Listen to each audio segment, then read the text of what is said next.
आप सब मेरे ऑनलाइन बहन भाई को एक बार फिर से जय मसीह की। परमेश्वर के अनुग्रह और दया में उसने हम सबको जीवित रखा और एक दूसरे से मिलने का मौका दिया, इसके लिए धन्यवाद करेंगे। आइए हम पवित्र आत्मा के लिए प्रार्थना करते हैं। छोटी धन्यवाद मेरे महान और सामर्थ्य जीवित परमेश्वर, तेरे पवित्र नाम को धन्यवाद करते हैं प्रभु। मैं विश्वास करता हूँ प्रभु, जितने मेरे ऑनलाइन भाई बहन हैं प्रभु जी, प्रत्येक जन को छू ले पवित्र आत्मा, ताकि प्रभु जी तेरा वचन सुनने और समझने में मदद मिले। प्रभु जी तेरा वचन कहता है, जो मुझे पुकारेगा मैं आऊँगा। इसलिए प्रभु जी, प्रभु यीशु तूने भी कहा, जो मुझे ढूंढेगा तो तुम पाओगे, खटखटाओ तो तुम्हारे लिए खोला जाएगा। मैं विनती करता हूँ प्रभु, जितने मेरे ऑनलाइन भाई बहन हैं सबको पवित्र आत्मा दे मेरे राज, ताकि प्रभु हम तेरे वचन को सुन और समझ सकें, ताकि हमारे हृदयों में काम करे, हमारे जीवनों में। ये छोटी सी विनती तेरे प्यारे बेटे मेरे उद्धारकर्ता यीशु नासरी के नाम से मांग कर पा लेता हूँ, आमीन। आज तारीख है 15/2/2025 और हम शाम का वचन पढ़ेंगे। हम पढ़ेंगे लेवी व्यवस्था की पुस्तक में से 17 और 18 अध्याय। इसके पढ़े और सुने जाने पर प्रभु की आशीष हो। आज हम किस विषय पर पढ़ेंगे? आज हम पढ़ेंगे लहू की पवित्रता, और हम दूसरा, इसमें एक चैप्टर है वर्जित यौन संबंध। तो परमेश्वर ने हम लोगों के लिए पहले से ही नियम बना दिए थे। परमेश्वर जानता था कि शैतान हम लोगों को भटकाएगा, भरमाएगा। जो चीज़ें आज हो रही हैं, हम प्रतिदिन टीवी में, पेपरों में, अखबारों में, मीडिया में, सोशल मीडिया में, हम यूट्यूब पर देखते हैं, वो सारी चीज़ें परमेश्वर ने पहले ही मना कर दी थी मसीह लोगों के लिए। इसीलिए उनके लिए एक नियम बनाया गया था। इसलिए अगर आप बाइबल को पढ़ना शुरू करेंगे तो बाइबल शुरू ही इस प्रकार होती है, पुराना नियम और नया नियम, old testament and new testament. तो नियम के अलावा इस बाइबल में लिखा गया है कि मसीह लोगों को कैसे रहना है। तो ये हजारों साल पहले भी परमेश्वर जानता था कि क्या सही है और हम लोगों के लिए क्या गलत है। तो आइए हम पढ़ेंगे 17 और 18 अध्याय। इसके पढ़े और सुने जाने पर प्रभु की आशीष हो। फिर यहोवा ने मूसा से कहा, हारून और उसके पुत्रों और सब इजरायलियों से यह कह कि यहोवा ने यह आज्ञा दी है, इजरायलियों के घराने में कोई मनुष्य जो बैल या भेड़ के बच्चे या बकरी, चाहे छावनी में चाहे छावनी के बाहर घात करके मिलाप वाले तंबू पर यहोवा के निवास के सामने यहोवा को चढ़ाने के निमित्त लिया है, तो उसे मनुष्य को लहू बहाने का दोषी लगेगा, और वह मनुष्यों को जो लहू बहाने वाला ठहरेगा उसे अपने लोगों में से बीच में से नष्ट किया जाए।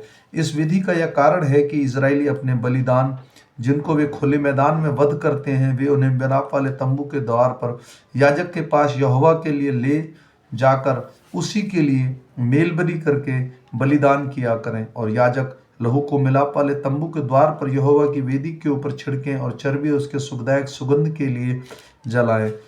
वे जो बकरों के पूजक होकर वे विचार करते हैं, वे अपनी ही बलि पशुओं के लिए बलिदान ना करें। तुम्हारी पीढ़ियों के लिए यही विधि है। तुम उनमें से कहा कि इजरायलियों के घराने के लोगों से या उनके बीच रहने वाले परदेशियों में से कोई मनुष्य क्यों ना हो जो होम बलि या मेल बलि चढ़ाए और उसके मिलाप वाले तंबू के द्वार पर यहोवा के लिए चढ़ाने को ना तो आए, वह मनुष्य अपने लोगों में से नष्ट किया जाए। फिर इजरायलियों के घराने के लिए के लोगों में से या उनके बीच में रहने वाले परदेशियों में से कोई मनुष्य क्यों ना हो जो किसी प्रकार का लहू खाए, और लहू खाने वाले के सम्मुख होकर उसके लोगों के बीच में से नष्ट कर डालूंगा, क्योंकि शरीर का प्राण लहू में रहता है, और उसको मैं तुम लोगों को वेदी पर चढ़ाने के लिए दिया है कि तुम्हारे प्राणों के लिए प्रायश्चित किया जाए, क्योंकि प्राण के कारण लहू ही से प्रायश्चित होता है। इस कारण मैं इजरायलियों से कहता हूं कि तुम में से कोई प्राणी लहू ना खाए, और जो परदेशी होकर तुम्हारे बीच में रहता है वह भी लहू ना खाए। इसलिए मैं इजरायलियों में से या उसके बीच में से रहने वाले परदेशियों में से कोई मनुष्य क्यों ना हो जो आहेर करके खाने के योग्य पशु या पक्षी को पकड़े, वह उसके लहू को उड़ेल कर धूली से ढांप दे, क्योंकि शरीर का प्राण जो है वह उसके लहू में ही है, और जो उसके प्राण के साथ है वह उसके लिए। इजरायलियों से मैं कहता हूं कि किसी प्रकार के प्राणी के लहू को तुम ना खाना, क्योंकि सब प्राणियों का प्राण उसके लहू में ही है, और जो कोई उसको खाए वह नष्ट किया जाए। और चाहे वह देशी हो या परदेशी, जो कोई किसी लोथ या फाड़े हुए पशु का मांस खाए वह उसके वस्त्रों को धोकर जल से स्नान करे और सांझ तक अशुद्ध रहे, तब वह शुद्ध होगा। परंतु यदि वह उसको ना धोए और ना स्नान करे तो उसको अपने अधर्म का भार स्वयं उठाना पड़ेगा। फिर यहोवा ने मूसा से कहा, इस्राएलियों से यह कह कि तुम्हारा परमेश्वर यहोवा हूँ। तुम मिस्र देश के इन कामों के अनुसार जिसमें तुम रहते थे ना करना, और कानान देश के कामों के अनुसार भी जहां तुम्हें ले चलता हूं ना करना, और ना उस देश की विधियों पर चलना। मेरे ही नियमों को मानना और मेरी ही विधियों को मानते हुए चलना। मैं तुम्हारा परमेश्वर यहोवा हूँ, इसलिए तुम मेरे नियमों और विधियों को निरंतर मानना। जो मनुष्य उनको माने वह उसके कारण जीवित रहेगा। मैं यहोवा हूँ। तुम में से कोई अपनी किसी निकट कुटुंबी का तन उघाड़ने को और उसके पास न जाए। मैं यहोवा हूँ। अपने माता का तन जो तुम्हारे पिता का तन है ना उघाड़ना, वह तुम्हारे माता है, इसलिए तुम उसको तन ना उघाड़ना। और अपनी सौतेली माता का भी तन ना उघाड़ना, वह तुम्हारे लिए पिता का ही तन है। तुम्हारी बहन चाहे सगी हो चाहे सौतेली, चाहे वह घरों में उत्पन्न हुई हो चाहे बाहर, उसका तन ना उघाड़ना। अपनी पोती या अपनी नातिन का भी तन ना उघाड़ना। उसकी देह तो मानो तुम्हारे लिए ही है। तुम्हारी सौतेली बहन जो तुम्हारे पिता से उत्पन्न हुई है वह तुम्हारी बहन है, इस कारण उसका तन ना उघाड़ना। तुम्हारी फूफी या फूफी का तन ना उघाड़ना, वह तुम्हारे लिए पिता के निकट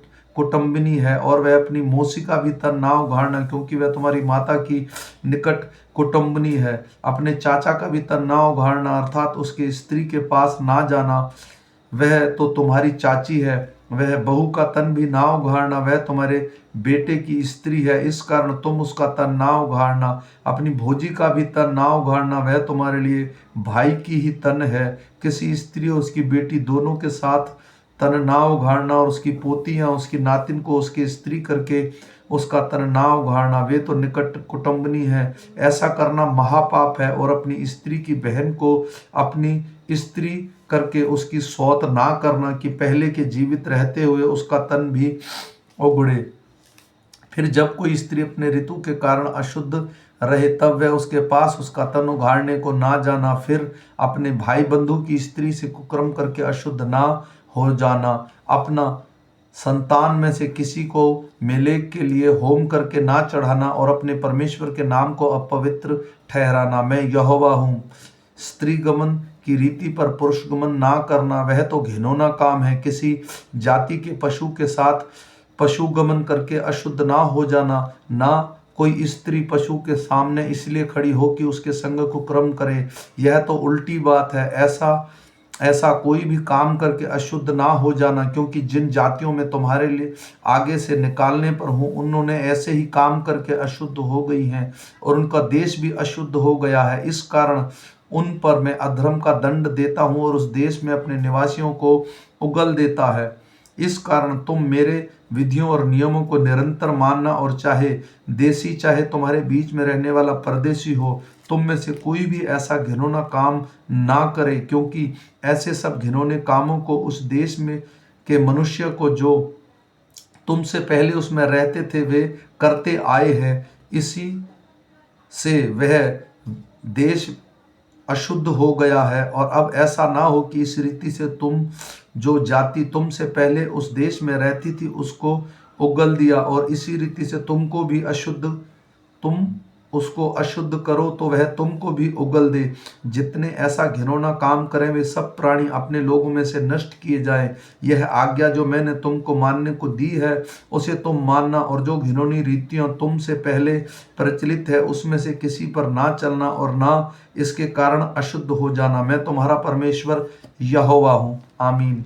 मेरे भाई और बहनों, आज के वचन से हमने सीखा, परमेश्वर ने साफ मना किया है कि अगर आपकी भाभी हो, आपकी कोई निकट कुटुंबनी हो, आप व्यभिचार की नज़र से भी नहीं देखना। हालांकि आज हम टीवी पर, आज हम यूट्यूब पर बहुत सारे ऐसी खबरें सुनते हैं, पेपरों में आ रही हैं, लेकिन परमेश्वर ने इन घिनौने कामों के लिए सख्त मना किया है। दूसरा, एक स्त्री के साथ स्त्री शादी नहीं कर सकती और पुरुष के साथ पुरुष शादी नहीं कर सकता, क्योंकि ये परमेश्वर का नियम है। ये हजारों साल पहले परमेश्वर जानता था, क्योंकि मनुष्य कितने घिनौने काम करता है।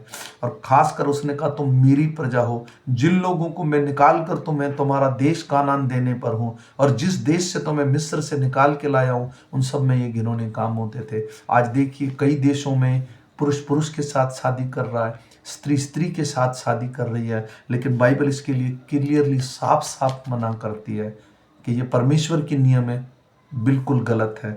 दूसरा यहाँ लिखा गया है तुम खून ना खाना।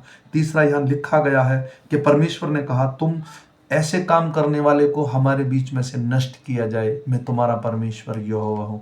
तो परमेश्वर पवित्र है, वो सारी चीज़ों को जानने वाला है। जब हम लोग अपने माँ के गर्भ में थे, जब हम बेडोल तत्व में थे, वो तब से हमें जानता है, और जब तक हम जीवित रहते हैं तब भी जानता है, जिस दिन हम मर जाएंगे उस दिन भी जानता है। तो इसलिए मैं आशा करता हूँ कि बाइबल की ये जो पुस्तक है लव व्यवस्था, अगर आप इसके 17 और 18 अध्याय पढ़ेंगे तो इसमें लिखा है गलत संबंध, इसकी हेडिंग है। और दूसरा, आप लहू नहीं खा सकते, क्योंकि मनुष्य या किसी जीव का प्राण लहू में ही होता है। तो इसीलिए परमेश्वर ने गंदगी करने के लिए भी मना किया है कि अगर कोई, जैसे एक जगह है, यहोवा ने जब मेल मिलाप वाला तंबू बनाया तो वहां बलि करने के लिए एक स्थान ठहराया गया है। अगर बाहर तो आप लोग शिकार करते हैं तो परमेश्वर ने बोला उसे मिट्टी से ढांप दो, क्योंकि परमेश्वर जानता था अगर आप खुले में इस तरह के काम करेंगे तो बीमारियां उत्पन्न हो सकती हैं। हमारा परमेश्वर बहुत दयालु और कृपालु है, उसको समझने के लिए हमें पवित्र आत्मा चाहिए। तो मैं विश्वास करता हूँ कि जितने मेरे बहन भाइयों ने ये वचन सुना, उन सबके हृदयों में काम करने पाए। परमेश्वर ने इस बाइबल में, इस पवित्र बाइबल में हमें सब कुछ लिख कर दे रखा है कि हमें क्या करना है और क्या नहीं करना है। आइए एक छोटी सी प्रार्थना करते हैं। धन्यवाद मेरे जीवित परमेश्वर, आज का वचन हमारे हृदयों और मनों में काम करने पाए। अगर किसी तरह का इनमें से कोई दोष आज तक हम अनजाने में करते आ रहे हैं, तो मैं आशा करता हूँ वो मेरा भाई बहन इसे छोड़ दे, ताकि वो पवित्र ठहरे और परमेश्वर के सम्मुख आए, ताकि परमेश्वर का प्रकोप हम पर ना पड़े और हम शैतान के अंडर आके अपने परिवारों को, अपने घर को, अपने बच्चों को, अपने जीवन को नाश ना करने पाए। क्योंकि परमेश्वर ने हमें स्वर्ग राज जाने के लिए ठहराया है। प्रत्येक जन को प्रभु ने कहा है तुम स्वर्ग राज आ सकते हो, लेकिन अपने कामों को सुधार कर जो भी व्यक्ति इसको सुने वो एक दूसरे को शेयर करे। मैं आशा करता हूँ अगर हम किसी तरह से भटक गए हैं तो आज का वचन हम मेरे लिए था, ताकि प्रभु जी मैं अपने कामों को सुधार कर तुझे प्रसन्न कर सकूं। धन्यवाद प्रभु जी, छोटी सी विनती तेरे प्यारे बड़े शुभ नाम से मांगते हैं, आमीन। मेरे भाई और बहनों, फिर मिलेंगे सुबह के वचन के साथ। तब तक सबको जय मसीह की। फिर मिलेंगे नए नियम के साथ।